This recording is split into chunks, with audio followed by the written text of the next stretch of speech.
This is the CBS Evening News with Morton Dean. Good evening. Peace talks in Poland have so far failed to resolve the current crisis, and the Communist Party Politburo warned late today that the nation faces a very serious threat because of social tensions. The latest tensions resulted from a reported clash last week between members of the Solidarity labor movement and police in the province of Bydgoszcz. Several union members had to be hospitalized. Today, representatives of the government met with representatives of the union. The talks broke up, but are scheduled to resume on Wednesday. Union officials will decide tomorrow whether to call for a series of brief strikes as a warning to the Polish government to punish the authorities responsible for last week's beatings. Warsaw Radio reported late today that the government had reacted by replacing the governor of the province where the attack took place. More on today's story in Poland from Bert Quint. Crowds gathered outside the offices of the Council of Ministers in Warsaw to await the outcome of Solidarity leader Lech Wałęsa's talks with Vice Premier Rakowski. When Wałęsa and other union officers came out after the first round of talks, lasting nearly 3 hours, there was great excitement. But neither Wałęsa nor Rakowski had much to say. It was going to take more than talk to cool the temper of people in Bydgoszcz and of union members throughout Poland. Pictures of the victims of Thursday night's beatings kept the level of anger and of indignation high. Youths in a crowd leaving the soccer stadium after a match switched from cheers for the home team to jeers for the local authorities. Before leaving for Warsaw for the conversation with government officials, Wałęsa tried to restore calm. He told the youths, "You have young heads. Try not to get them cracked." He addressed the crowds frequently, sometimes with humor, sometimes grimly stressing the seriousness of the situation. "We must not let emotions reign over thoughtfulness and judgment," he said. "But if we lose now, in 10 years, brother will kill brother. There won't be enough lampposts to hold all the people hanged in the streets." In Warsaw, strike flags flew from many buildings. Posters with Solidarity artist conceptions of law and order in Bydgoszcz went up on buses and shop windows, many of them to be quickly torn by police. The government, meanwhile, appeared to be trying to shift at least some of the blame for Thursday's incident onto the shoulders of the union. It produced what it said was proof that Solidarity had planned to take over the provincial government building in Bydgoszcz.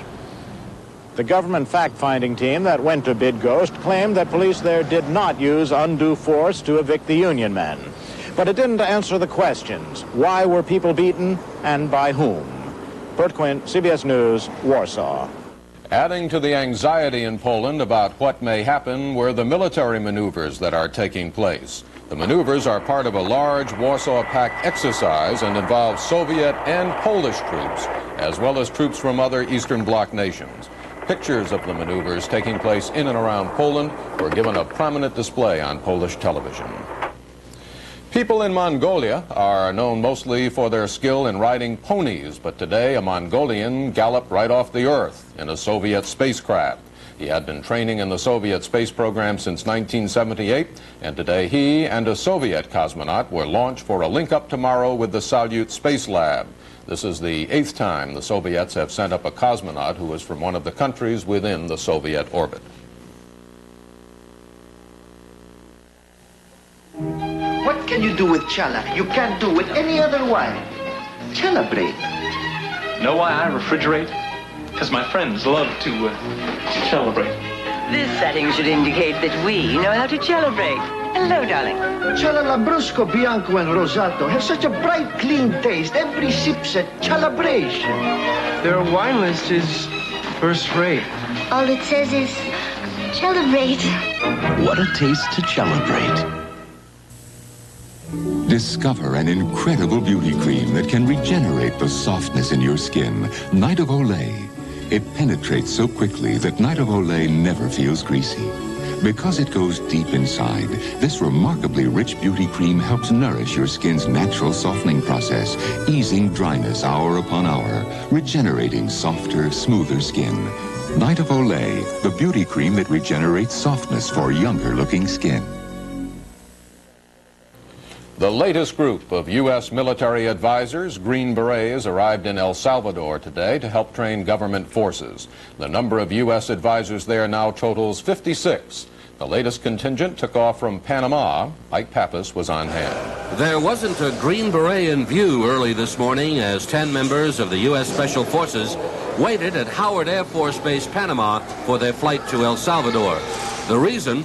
The Army wanted to keep the departure low-key, so the men were instructed not to wear their uniforms.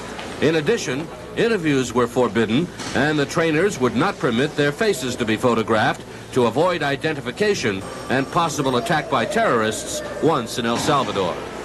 American officials had said that when the last of this team of trainers had arrived in El Salvador, no more would be going. But CBS News has learned that an additional medical team may soon be departing. High-ranking American military sources said the Salvadoran junta recently asked the United States to send another 5-man medical team because the U.S. medics already in El Salvador are too few to carry the training load. The sources said the United States is considering the request and would probably comply.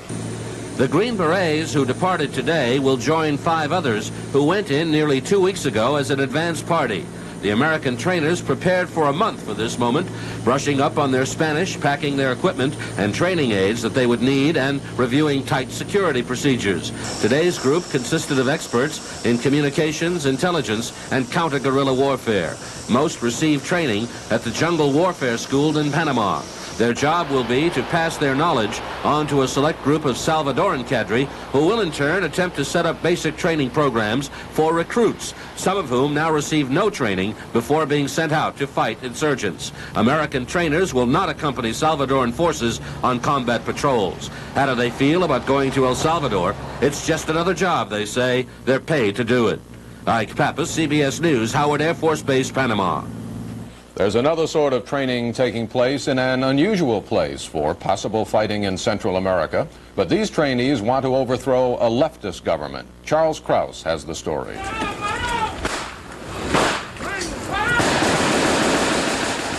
This guerrilla training camp could be anywhere in Central America. But it's in South Florida, at the edge of the Everglades, only 40 minutes from downtown Miami. Some of the would-be guerrillas are Cubans who've been trying to overthrow Fidel Castro for 20 years. But now they've been joined by former members of Nicaragua's defeated National Guard. These new recruits say they're determined, along with others in Honduras and Costa Rica, to overthrow Nicaragua's year-and-a-half-old revolutionary government. Jorge Gonzalez, the Cuban exile who heads the training camp here, says Nicaraguan and Cuban counter-revolutionaries have been encouraged by the Reagan administration's hardline policies in Central America. But Gonzalez says his camp has received no direct support from the administration. Whether any of these would-be soldiers ever sees military action or not, their mere presence here and the training they are receiving is of growing concern to Nicaragua's revolutionary government and the State Department. Gonzalez says that he has learned that Nicaragua will officially protest the training of Nicaraguan exiles here next week. The State Department, though, said today it has no knowledge of an impending protest. But the department did receive a letter last Friday from the Nicaraguan Refugee Committee in Miami. The committee said it is flatly opposed to military training for Nicaraguans within the United States. Officially and unofficially, and we are completely opposed to it. We understand it may be contrary to United States law, and this is a very sensitive issue right now because most of the 20,000 Nicaraguans here are facing a pending decision on their application for political asylum in the United States. But the Cubans and Nicaraguans now training in Florida believe public opinion is moving their way. They are determined to continue their training and their fight, either here or, if that's not possible, somewhere in Latin America. Charles Krause, CBS News, Dade County, Florida. Another attack on a U.S. embassy, this time in Beirut, Lebanon. Gunfire from a speeding car raked the embassy today, and Lebanese guards fired back, but no one was hurt.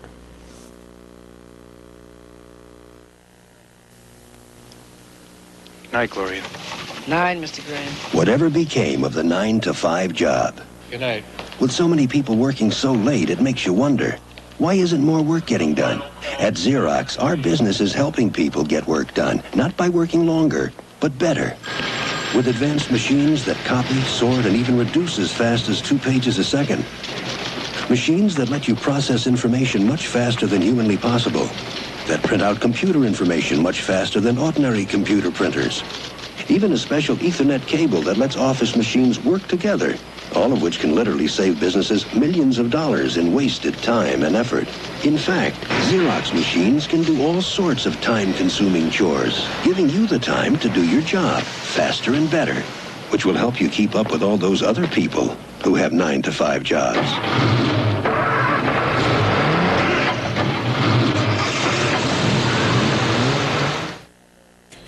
Both sides agree there will be a coal miners' strike come Friday, even though both sides agreed today to go back to the bargaining table. The hope now that it won't be a long strike. Eric Engberg has details. The failure of last week's negotiations between the Mine Workers Union and the soft coal industry's bargaining arm, the Bituminous Coal Operators Association, guaranteed a strike next Friday. Left was the question of how long it would be. Only last Friday, Union President Sam Church, his hand weakened by a large national coal surplus and the lack of any strike fund, predicted it could be even longer than the 111-day walkout 3 years ago. He sent his bargaining team home to the coal fields. A series of wildcat strikes, some of them triggered by the breakdown of the talks, increased the prospect of a long and bitter dispute. But a weekend of telephone talks between the two sides has dramatically altered the picture. Today, Church ordered union negotiators back to Washington for a meeting tonight and expressed the hope that face-to-face talks with the companies could resume within 24 hours. The union's bargaining council, which must approve any tentative agreement before it's submitted to the miners, was also ordered back to the Capitol. Even a speedy agreement would not head off a strike, since the union ratification procedure requires 9 or 10 days to complete. But union leaders say if everything falls into place over the next several hours, a strike could be limited to a few days. Eric Engberg, CBS News, Washington. The mayor of Chicago, Jane Byrne, is causing quite a stir with her latest move, the move from one apartment to another, an apartment 10 blocks from her present one. But it isn't how far the mayor's moving, it's where, from a luxury apartment to a housing project known mainly for crime and gang warfare. Derek Blakely reports. At age 21, Larry Potts became a casualty in a war he never volunteered to fight. The violent street gang conflict now raging at the Cabrini Green Public Housing Project. Potts wasn't even a gang member. He just got caught in the crossfire while playing with his band in a recreation room. Because I can look out my back window in my bedroom and see the building that my son was killed in it. And you know, I can't cope with that. And my kids, they don't want to live here anymore. The Potts family is among the 15,000 who live at Cabrini Green, where 10 have been killed and 36 wounded so far this year, largely because of stepped-up street gang warfare. There is an inordinate number of people being released to and placed in that housing project out of the Illinois penitentiary system. It's kind of almost an alumni association that we see forming up there. But that doesn't seem to bother Chicago's mayor, Jane Byrne, who says she's moving in to help break the cycle of fear. I'm really not afraid over there at all. And I think what you have to prove is that you don't have to be afraid. And I'd like to stimulate that with the people that live there. If people want to say that it's vote-getting or whatever they want to say, then I would suggest that whoever says it take the next apartment. The move will involve a change of lifestyle as well as location. Mayor Byrne now lives on the 43rd floor of a luxury high-rise on Chicago's posh Gold Coast. Cabrini Green stands only blocks away, visible from the window of her den. It's likely her new home will also be a high-rise, probably 2 bedrooms, perhaps with uninvited guests. Cabrini Green residents are skeptical about the move. It'll be the same. Won't be nothing different. She'll just be a neighbor. I think it might be rough. There's got to be a whole lot of more white people moving in for the man to move in. Although police have stepped up patrols at Cabrini Green, they are hampered by a pervasive attitude that it's better to look the other way, an attitude fostered by fear. Well, hell, if I call the police, they know it's hell in, that's when the trouble started with me. The question now is whether the presence of a mayor can overcome the presence of poverty, the presence of terror, and the presence of random violence. Derek Blakely, CBS News, Chicago. Oh, hi, Betty. Hi. Want to borrow some Triscuit? They're right behind you. Pass me a box, too. Marty called and he's bringing some guests. Hey, try one. Okay. What do you think? Great, huh? These Triscuit wafers are really something. Like a whole snack menu in one box. I don't know about you, but I use Nabisco's Triscuits with anything, hot or cold. They're so firm and crunchy. Oops, gotta go. He's on time for once. Don't forget your Triscuits. Ben Gay Extra Strength Balm for arthritis, for times when pain seems to grip you hard. Like damp days that bring throbbing pain and icy days when joints ache hard. Ben Gay Balm has a more powerful formula for temporary relief of minor arthritis pain and its stiffness. Strong pain relief you can trust from America's #1 arthritis rub. Break the grip of pain with Ben Gay Extra Strength Balm. California is often described as Reagan country, but not so to some around Los Angeles these days. There's a parcel of country there slated to be cut down to size by President Reagan's budget acts, a move supported by some, opposed by others, and slated for congressional consideration this week. A report from Jerry Bowen. Before Hollywood literally stamped its claim on the Santa Monica Mountains, before civilization began encroaching on the 50-mile range, the Santa Monicas looked like this. Hills of sagebrush, their mint fragrance carried on the wind, and much more wildlife than today, though coyotes, mountain lions, and deer still run in the canyons. Under the Carter administration, 150,000 acres of the Santa Monicas were declared a national recreation area. The National Park Service directed to acquire private land linking state and county parks from the inner city of Los Angeles to the coast. The Reagan administration has frozen $20 million earmarked for land purchases this year, is asking Congress to cancel $36 million slated for next year. And supporters of the recreation area are outraged. I believe that that decision to dump the Santa Monicas is political and not budgetary, because the move will cost the taxpayer, federal, state, and local government millions of dollars to pay for sewers, flood control channels, roads, water lines, debris basins, schools, police, and fire protection if the mountains and beaches are developed. The old Paramount Ranch, its western movie set intact, was one of the properties saved from development. 160 homes were to be built here. Now it provides a link to nearby state park land, which originally was a ranch belonging to an actor named Ronald Reagan. Overlooking this valley and some recently built homes nearby is another Park Service acquisition that had already been carved into home sites. Indian paintbrush is growing here in roadways that will never be paved. But developer Alan Satterley sees nothing wrong with more pavement. He owns 40 acres the Park Service wants for an access route. Satterley wants to build 40 homes there, prices starting at $500,000 each. The federal government already owns thousands of acres here, and so does the state. And they're not really making use of what they have. And I think that's part of what Reagan's freeze was about. He told them to take what you've got and develop it. There is a lot of parkland in the Santa Monicas, but we're looking at a region of some 10.5 million people. And I think it would be very short-sighted of us to say that we simply use what we have and that's sufficient. The congressmen who co-sponsored the park bill agree that land acquisition should continue, but they split along political lines as to how. Through creative, innovative new ways, we can use fewer dollars, but to accomplish the same goals and objectives, and that is to acquire these open spaces. The only way we can save the park and keep building it is to continue to appropriate some money at least each year in order to acquire fee acquisition of additional lands. This week, the arguments begin in earnest in the conservative environment of Washington as Congress decides the course of man and nature in the Santa Monicas. Jerry Bowen, CBS News, Los Angeles. Former President Ford arrived in Peking today with a message from President Reagan. The contents were not disclosed, but Foreign Minister Wang Hua said China welcomes the recent U.S. statements pledging to further develop relations with Peking. The U.S. statements came at a time of growing Chinese concern over Ronald Reagan's previous endorsements of Taiwan. Mr. Ford expects to meet with Chinese leaders, then with Mrs. Ford take a two-day boat trip up the Yangtze River. It doesn't happen often, but it does happen. This time it happened in Arizona. A woman asking for an abortion told doctors she was 4.5 months pregnant, but she was really about 8 months pregnant. Doctors discovered the truth during the abortion, and when they did, said one physician, we took every precaution we could to ensure the safety of the baby. It's a girl, as yet unnamed, and she's in stable condition. No word on whether the mother intends to keep her, but the hospital says it's received several offers of adoption. When you spread on Glidden, you get something beautiful to show for it. Frank gave me a beautiful painting for my birthday. Rembrandt? No, Glidden. Do you always use the high-quality spread? Of course. Glidden. Oh.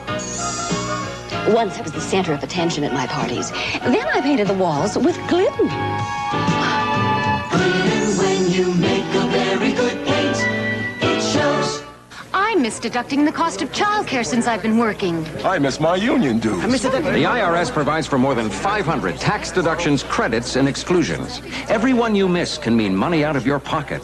I miss the cost of travel between my two jobs. Find out what you've been missing at Beneficial Income Tax Service. What you can deduct and what you can't, especially if you're a homeowner. I miss deducting my storm damage.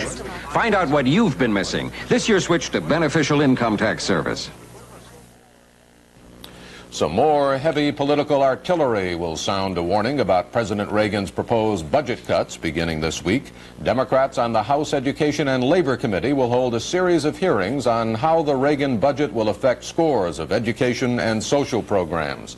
Committee Chairman Carl Perkins of Kentucky said today that the hearings are designed to provide in-depth information about the budget cuts and how they would affect many aspects of life in the nation, not just for the so-called truly needy, he said, but for all Americans. Many of those Americans who would be affected are college students, parents of college students, and college administrators. Steve Young has a report now about the government student loan programs. I certainly wouldn't want to stand here and posture as a huckster and say, these cuts are going to be painless. I know there are going to be some adjustments, and there's going to be some difficulty attached to them. This summer I've been working 90 hours a week, so there's no more time for me to work to get another job. That's 2 jobs total. And if the student loans are cut back, then I'll probably have to drop out of BART. Chemistry major Joe Calaluri contemplating just what those adjustments and difficulties are likely to be as a result of the Reagan administration's drive to cut student aid by as much as 25%. Of the 11 million students attending colleges and universities, more than 1 in 3 receive some sort of federal aid, compared with just 1 in 7 at the start of the 1970s.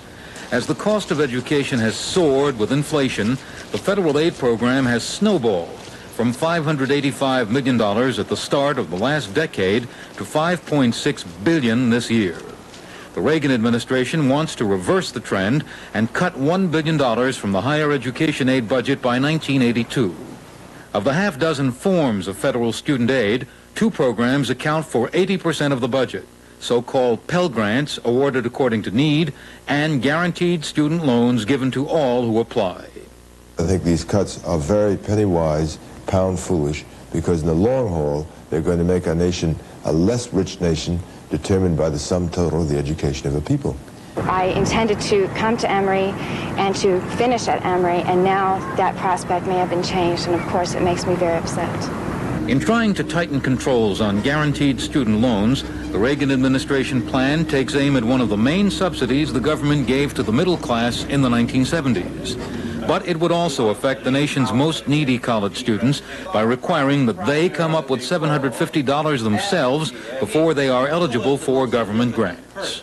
We estimate that as many as 750,000 students may not be there next fall if the cuts the administration is talking about are actually put through. We're simply not going to be doing that to that numbers of students. There will be about 100,000 students, we believe, that won't qualify for the Pell Grants, and those will be the upper income students that can still go onto the loan program. But the Reagan administration wants students to be eligible for subsidized bank loans only if they can truly demonstrate need, and the government wants to stop paying the interest charges during the years a student is in college.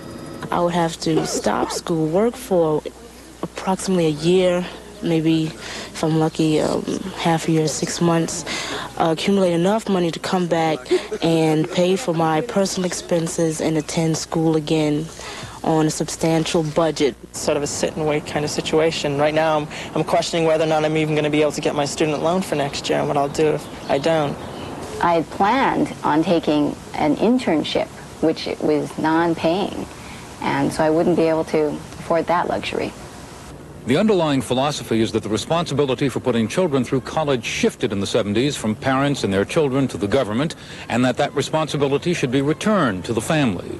But because there are more poor Hispanic and black young people, the proposed cuts in education aid would most adversely affect minorities. We're sorry, but this course has been canceled. Please. More than 90% of black students surveyed by the United Negro College Fund received financial aid in 1979. The institutions which serve them would be the hardest hit. Also in special jeopardy, small private colleges which offer individualized education.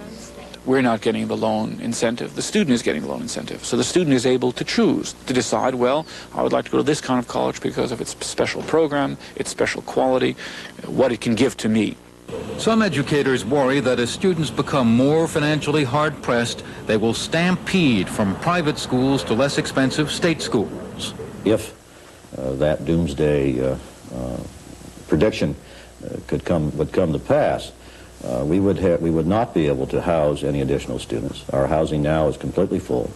While the exact shape of the cuts in federal aid to students remains the subject of debate, the sword of Damocles hangs over the halls of Ivy. We're supposed to admit a new freshman class on April the 1st, and I'm trying to figure out what I can tell 50% of those students about financial aid. We've been through depressions, we've been through World War II, but we always said that a major priority was to keep the colleges and universities open, going, and strong. And this generation, I think, although we have immediate problems, ought not to shortchange the ones that come after us. If the Reagan cuts go through, college students would face what one official calls a triple whammy: decreased federal student aid, overburdened state budgets, and the impact of inflation, which keeps driving up what it costs to get a degree. Steve Young, CBS News, New York. And that's the news. I'm Morton Dean, CBS News, New York. Have a good evening and a good week. I refinished this beautiful piece all by myself, and I can't even change a light bulb. A pro wanted $300 to refinish this. I did it myself for $15. Formby's furniture refinisher can make a believer out of you because it works unlike anything you've ever seen. It dissolves old varnish lacquer or shellac without stripping, sanding, or scraping. With my furniture refinisher, it's a pleasure to create a treasure. Homer Formby. No one knows wood as good. This month, many stores have special values on Formby products. Polident presents Martha Ray, movie star, denture wearer. Folks, I've used Polident for years, but now there's something that cleans my dentures even better. It's fantastic. New extra strength Polident. Watch it work on this tough lab stain. New extra strength Polident has 50% more of a special stain remover. 50% more. Gets those stains clean, even in between. So take it from a big mouth. New Polident Green gets tough stains clean with extra strength. This has been the CBS Evening News with Morton Dean. These stations provided news, film, and tape to the CBS Evening News this weekend.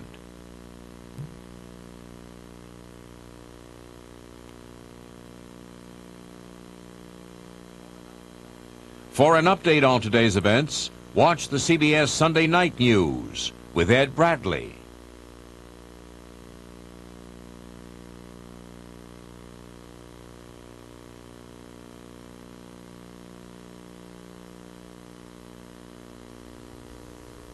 I'm Charles Kuralt. If you haven't filled out your Form 1040 yet, you may want to tune in for Ray Brady's Tax Tips tomorrow on Morning. This is CBS. If you need service for your car, come to the Goodyear